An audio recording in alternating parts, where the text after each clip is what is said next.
解説、インディペンデント映画の母。伝説の女優ジーナ・ローランズ魂の傑作ベスト10。ねえマリサ、ハリウッドのスターも素敵だけど、もっと魂をむき出しにするような、見る人の心をわしづかみにする女優さんっていないかしら？良いところに目をつけたな、レイム。それなら今日紹介するジーナ・ローランズはうってつけだぜ。インディペンデント映画の母と呼ばれた伝説の女優さ。インディペンデント映画の母、夫で天才監督のジョン・カサベテスと一緒に、商業主義にこびない、本当にすごい映画を作ったのよね。その通り、二人は夫婦であり、監督と主演女優であり、そして共にハリウッドの商業主義と戦った戦友でもあった。人間のリアルな感情や狂気をえぐり出す傑作を世に送り出したんだ。中でもジーナの演技は、もはや演技を超えた魂の叫びそのもの。彼女なくしてカサベテス映画は語れないんだぜ。わあ、なんだかすごそう。そんな彼女の代表作、ぜひ知りたいわ。任せとけ。今回は、伝説の女優ジーナ・ローランズの魂が震える傑作たちを、ランキング形式で紹介していくぜ。第10位、愛の奇跡、1963年。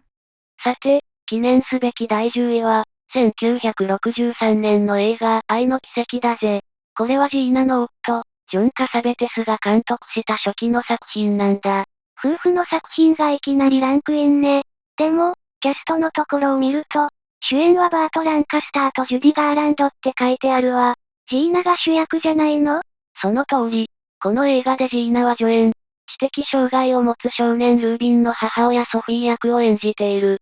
物語の舞台は知的障害を持つ子供たちのための施設で、そこへ赴任してきた理想に燃える音楽教師と、現実的な校長との対立を軸に描かれるんだ。ジーナが母親役。なんだかすごく重要な役どころな気がするわ。ああ、まさにそうだぜ。彼女が演じる母親は、息子を施設に預けてはいるものの、罪悪感からか、なかなか会いに来ようとしない。出演シーンは決して多くないんだが、我が子への愛情と、障害を持つ子を育てきれないという苦悩の狭間で揺れ動く、親の複雑な心境を見事に体現しているんだ。その演技は、見る者の胸を強く締め付けるぜ。短い出演時間でそんなに深い印象を残すなんて、さすがね。それに、この映画、実際に障害を持つ子供たちが出演しているって本当？ああ、それがこの作品のリアリティを凄まじいものにしている。実はこの映画、カサベテスはプロデューサーと編集権をめぐって大喧嘩して、最終的には完成したフィルムを見て、これは自分の作品じゃないと、監督名をクレジットから外すよう要求したほどなんだ。彼の作家性がハリウッドのシステムと初めて激しく衝突した作品としても知られているんだぜ。そんな裏話が。じゃあ、この作品が、二人が商業主義から離れて、自分たちの映画作りを目指すきっかけになったのね。そういうことだ。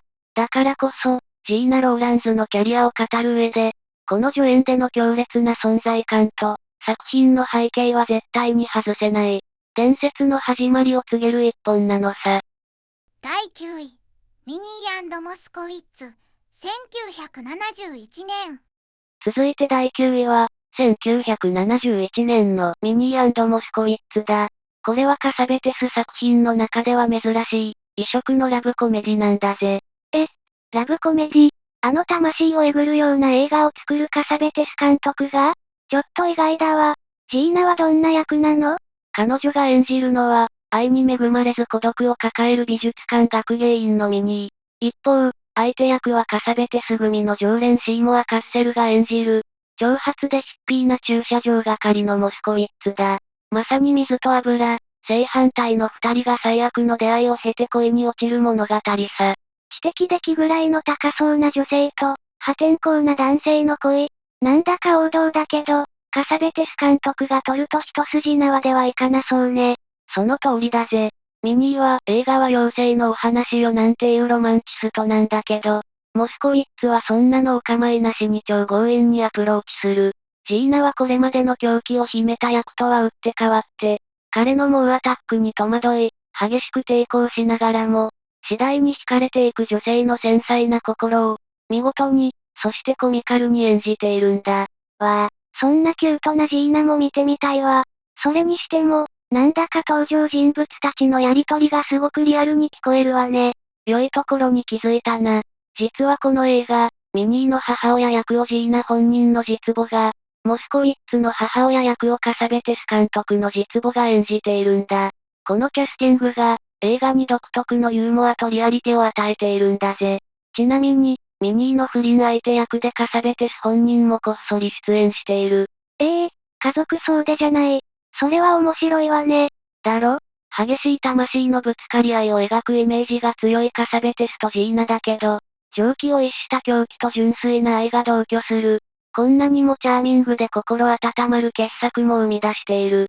彼女の女優としての幅広さを知るには、絶対に欠かせない一本なのさ。第8位、フェイシズ、1968年。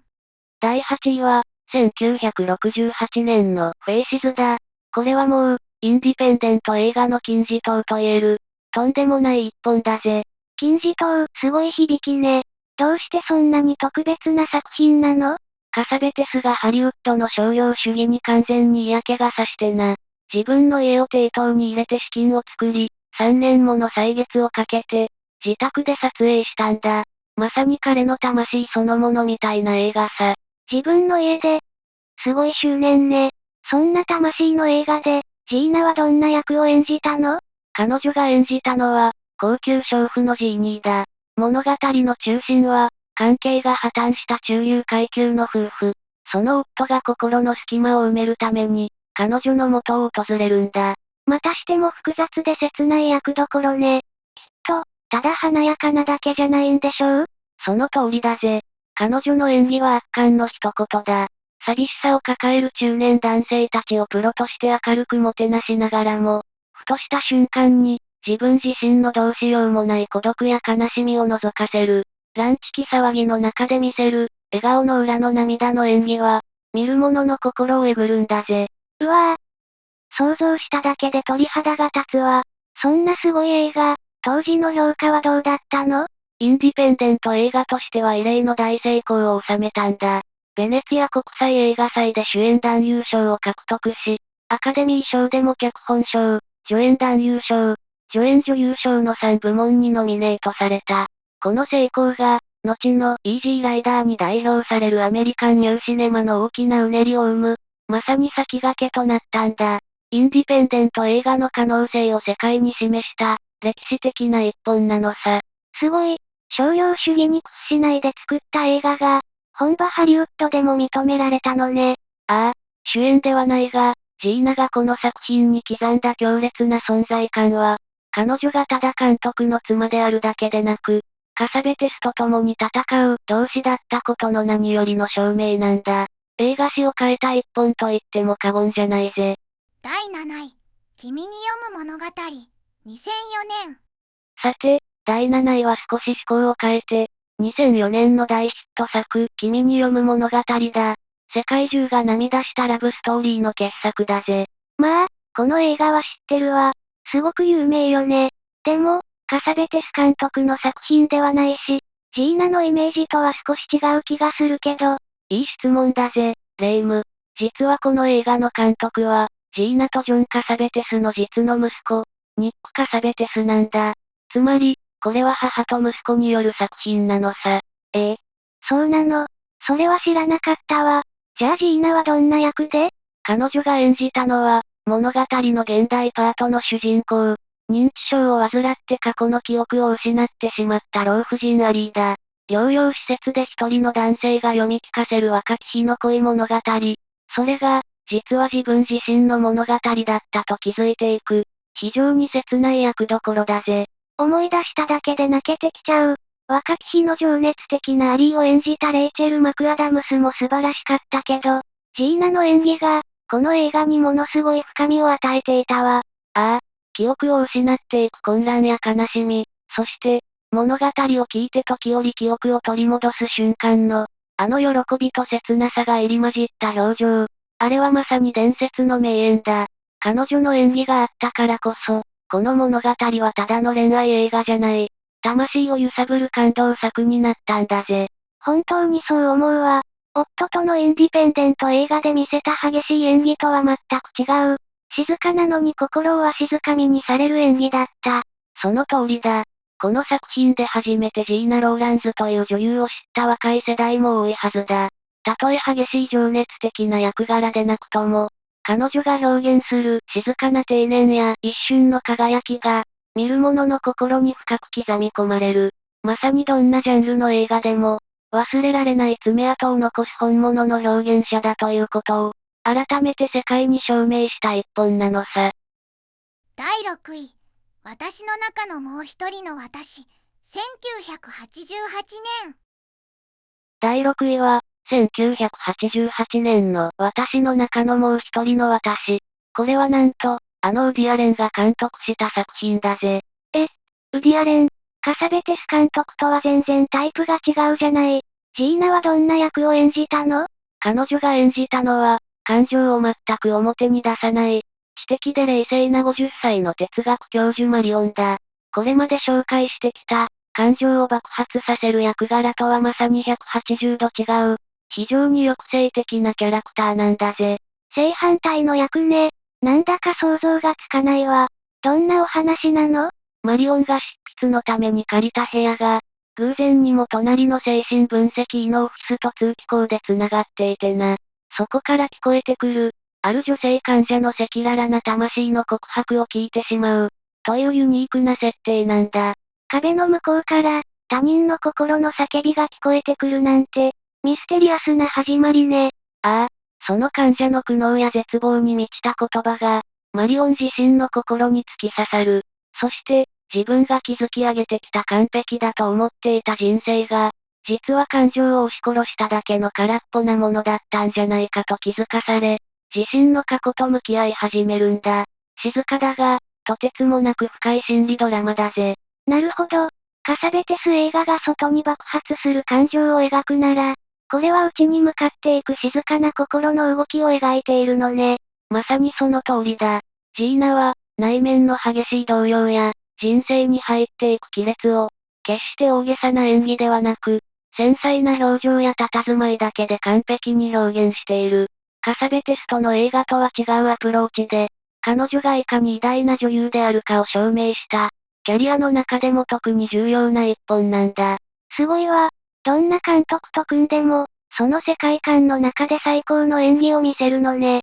さすが伝説の女優だわ。だろ？彼女の新たな一面、そしてその底知れない表現力に、誰もが息を飲むはずだぜ。第5位、ナイト・オン・ザ・プラネット、1991年。第5位は、1991年のナイト・オン・ザ・プラネットだ。監督はジム・ジャームッシュ。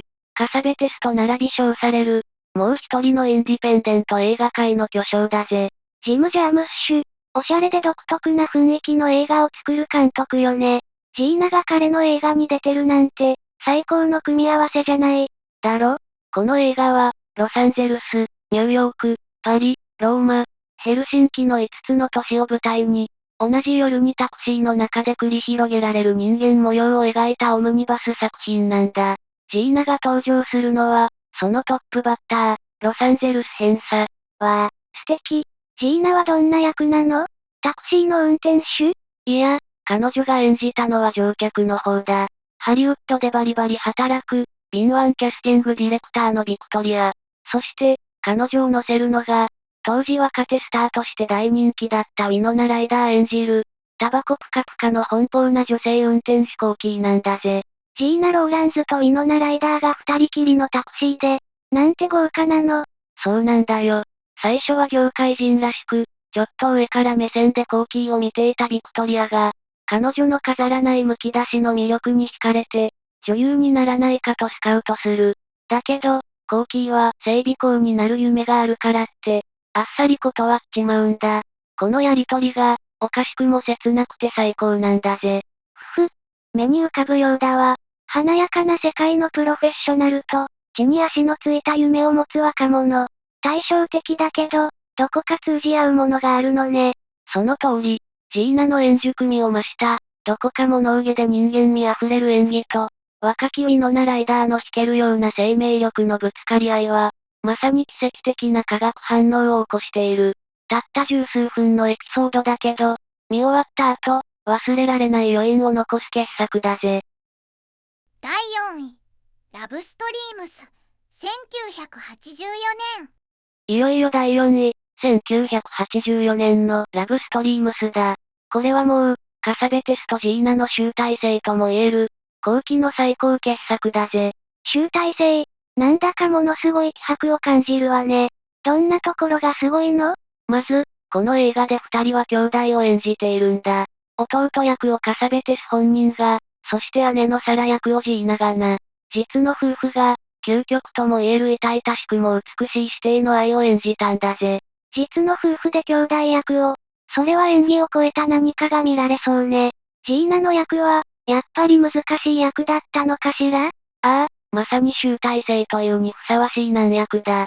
彼女が演じるサラは、夫と娘を愛しすぎるあまり、その激しすぎる愛で相手を圧迫してしまい、精神のバランスを崩していく。カサベテス作品で彼女が演じてきた女性たちの、魂の叫びの頂点とも言える演技を見せているんだ。うわぁ、聞いているだけで胸が苦しくなるわ。そんな強烈な作品、世間の評価はどうだったの？その評価は絶大だったぜ。なんと、世界三大映画祭の一つ、第34回ベルリン国際映画祭で最高賞である金熊賞を受賞したんだ。カサベテス自身が脚本も手掛け、シーモア・カッセルのようなおなじみの顔ぶれも揃ったこの作品は、国際的に彼の最高傑作の一つとして認められたんだぜ。ベルリンでグランプリ、商業主義に背を向けてきた二人の映画が、最高の形で評価されたのね。その通りだ。そして悲しいことに、この後にもう一本監督作はあるんだが、様々な事情が重なり、彼が自らの作家性を 100% 注ぎ込んだのは、これが実質的に最後の作品となった。まさに自らの魂を削って取り上げた、遺作とも言える一本なんだ。ジーナの女優魂、そして二人の絆の到達点を、ぜひその目に焼き付けてほしいぜ。第3位、グロリア、1980年。さあ、いよいよトップ3だ。第3位は、1980年のグロリア。これはカサベテスが初めて挑んだ、ハードボイルドなギャング映画なんだぜ。グロリア、このタイトルは聞いたことがあるわ。銃を構えたジーナのポスターがすごく有名よね。どんな役なの？彼女が演じたのは、元ギャングの情婦グロリア。ひょんなことから組織に皆殺しにされた一家の生き残りの少年を預かることになってな。子供嫌いを公言していた彼女が、少年を守るためにたった一人で巨大な組織に立ち向かうんだ。うわぁ、最高にかっこいいじゃない。カサベテス映画のイメージとは少し違う、王道を行くようなエンターテインメント作品なのね。ああ、そう見えるだろうな。彼の作品としては珍しく、明確なストーリーとサスペンスに満ちた展開が特徴だ。だがそこには紛れもなく二人の魂が宿っている。タフで口は悪いが、孤独な少年と心を通わせるうちに母性に目覚めていく。そんなグロリアの姿を、ジーナが圧巻の演技で体現しているんだ。この演技で彼女はアカデミー主演女優賞にノミネートされたんだぜ。アカデミー賞ノミネート。やっぱり、世界中が彼女の演技に心をつかまれたのね。それだけじゃない。この映画は、世界三大映画祭の一つ、ベネツィア国際映画祭で最高賞の金獅子賞に輝いたんだ。まさに名実ともに、カサベテスとジーナの代表作の一つになったのさ。すごい、金獅子賞まで。もう誰も二人のことをインディーズの監督と女優なんて言えないわね。ああ、日本の黒澤明監督も、公開当時のパンフレットで、この映画の美しさは生まれつきのものだと思いますと絶賛したほどだ。ジャンル映画の枠を超えて、見る者の魂を揺さぶる力を持った、奇跡のような一本なんだぜ。第2位、オープニングナイト、1977年。ついに第2位だ。1977年のオープニングナイト。これは、女優という存在そのものを描いた、壮絶な傑作だぜ。女優を描いた映画、なんだかジーナ・ローランズという女優の、すべてが詰まっていそうなタイトルね。まさにその通りだ。ジーナが演じるのは、新作舞台の初日を控えたブロードウェイの人気女優マートル・ゴードン。彼女が、ある雨の夜に自分の熱狂的なファンである少女を目の前で事故死させてしまったことから、精神のバランスを崩していくんだ。それはあまりにもショッキングな出来事ね。ただでさえ初日前のプレッシャーがあるのに。さらに彼女は、舞台で老いた女性を演じることへの葛藤も抱えている。老いを受け入れられない苦悩、死んだ少女の幻影、そしてアルコール。現実と虚構の区別がつかなくなった彼女が、極限まで追い詰められていく様を、カサベテスはドキュメンタリーさながらの執拗なタッチで描き切るんだぜ。聞いているだけで息が詰まりそう。まさに地獄のような状況ね。ジーナの精神状態が心配になるわ。その心配はもっともだ。劇中でマートルの相手役を演じる俳優モーリス役で、夫のカサベテス本人も出演しているんだが、彼は舞台の上でも現実でも、容赦なく彼女を追い詰めていく。どこまでが演技でどこからが本気なのか、見ている我々もわからなくなるほどだ。夫婦でそんな極限状態の役を、想像を絶するわね。だが、その狂気の果てにこそ、表現者だけの到達できる境地がある。泥酔状態で迎えた初日の舞台、その幕が上がった時、我々は何を目撃するのか。ジーナ・ローランズという女優の、そしてカサベテスとの関係性の、まさに真骨頂がここにある。これは単なる映画じゃない、魂の記録だぜ。第1位、壊れゆく女、1974年。栄えある第1位は、1974年の壊れゆく女だ。これこそジーナ・ローランズのキャリアの頂点。彼女の魂をスクリーンに焼き付けた最高傑作だぜ。壊れゆく女。タイトルからして壮絶ね。ジーナの全てが詰まった作品なのね。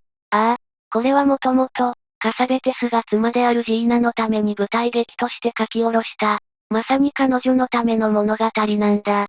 繊細すぎる心と過剰な愛情ゆえに、精神のバランスを崩していく主婦メイベルを、全身全霊で演じ切ったのさ。夫が妻のために、演技を超えた何かが宿りそうね。どれだけすごかったの？鬼気迫る、という言葉すら生ぬるい。ドキュメンタリーかと見まがうほどのリアルさで、壊れゆく女性の痛みと愛を体現したんだ。見る者の心をわしづかみにする、まさに伝説の名演だぜ。伝説の名演。その評価も、やっぱりすごかったんでしょ？当然だ。この演技でジーナは、ゴールデングローブ賞の主演女優賞を受賞し、アカデミー賞にもノミネートされた。夫のカサベテスも監督賞にノミネートされ、夫婦揃って最高の評価を受けたんだぜ。ゴールデングローブ受賞に、夫婦でアカデミー賞ノミネート。最高の栄誉ね。そして彼女を支える夫ニック役が、カサベテスの旧友ピーター・フォークだ。この二人の魂のぶつかり合いも必見だぜ。俳優たちの人生が焼き付いているような映画なのね。その通りだ。ジーナ・ローランズという伝説の頂点に立つ、愛と狂気の金字塔なのさ。総評、まとめ。こうして10作品を振り返ると、ジーナ・ローランズって本当に唯一無二の女優だったのね。狂気的な役から、知的で繊細な役、コミカルな役まで、全部別人みたいだったわ。彼女はただ演じるんじゃない。役の人生そのものを、魂をむき出しにして生き抜くんだ。特に夫カサベテスとの作品では、お互いの魂を削り合いながら、カメラの前で奇跡を起こしてきた。まさにインディペンデント映画の母であり、戦友だったのさ。商業的な大作だけが映画じゃないって、二人の作品が教えてくれるわね。魂を揺さぶられるって、こういうことなんだって実感したわ。その通りだぜ。この動画が、ジーナ・ローランズという偉大な女優の作品に触れる、良いきっかけになってくれたら嬉しいぜ。今回の解説が面白いと思っていただけたら、ぜひ高評価とチャンネル登録をお願いします。皆さんの応援が、次の動画制作の何よりの励みになります。